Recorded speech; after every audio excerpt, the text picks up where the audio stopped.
आज आपण बनवूया कांदापातीची भाजी। हिरवी कांदापात भाजी एक जुडी स्वच्छ करून घेतलेली आहे, तोडून अशी मोठी मोठी। लसूण, हळद, तिखट, मीठ, 1 वाटी डाळ, अर्धा वाटी शेंगदाण्याचं कूट। चला तर मग पाहूया कांदापातीच्या भाजीची रेसिपी। चला तर मग गॅस पेटवून घेऊया, त्यावर कढई ठेवून घेऊया। कढई थोडी गरम झाली की त्यात आपण तेल टाकून घेऊया। तेल टाकायचं राहतच माझं। 2 चमचे तेल पण घेऊया रेसिपी मध्ये आणि 1 चमचा जिरं पण घेऊया। चला तर मग पाहूया फोडणी। चला आपली आता कढई गरम झालेली आहे, त्याच्यात आपण तेल टाकून घेऊया 2 चमचे। मी अंदाजे घेते, 2 माप जरी घेतले तरी चालते। त्यात आपण जिरं टाकूया आणि लसूण टाकूया। हा लसूण मी 4-5 पाकळ्या अशा तुकडे करून घेतले। याला आता आपण लाल होऊ देऊया। फोडणी तयार होत आहे आपली।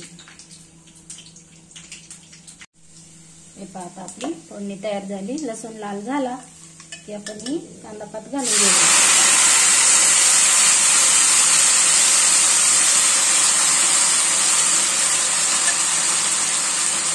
पूर्ण कांदापात घातली तर आपण हे हळद, तिखट, मीठ हे पण टाकून घेऊया आणि याला आपण थोडंसं मिक्स करून घेऊया।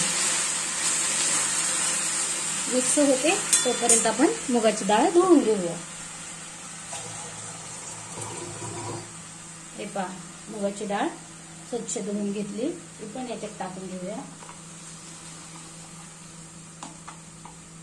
हे पण आपण मिक्स करूया आणि हे शेंगदाण्याचं कूट पण टाकूया। हे पण आपण मिक्स करून घेऊया। याच्यानंतर आपण थोडं ताट झाकून ठेवायचं 1-2 मिनिटासाठी आणि ताटात थोडंसं पाणी टाकून घेऊया डाळ शिजण्यासाठी, म्हणजे तोपर्यंत गरम होईल। 2 मिनिटं झाकून शिजवून घेऊया। हे पहा, आपलं आता पाणी गरम झालेलं आहे, हे आपण यात सोडून घेऊया। आता आपल्याला 10 मिनिटं लागतील ही मुगाची डाळ शिजायला। तुम्ही जर भिजवून ठेवली तर लवकर शिजते। आपण भिजवली नव्हती ना, 10 मिनिटासाठी झाकून ठेवूया आणि पाहूया 10 मिनिटांनी। चला तर मग उघडून पाहूया कांदापात भाजी। 10 मिनिटं झालेले आहेत।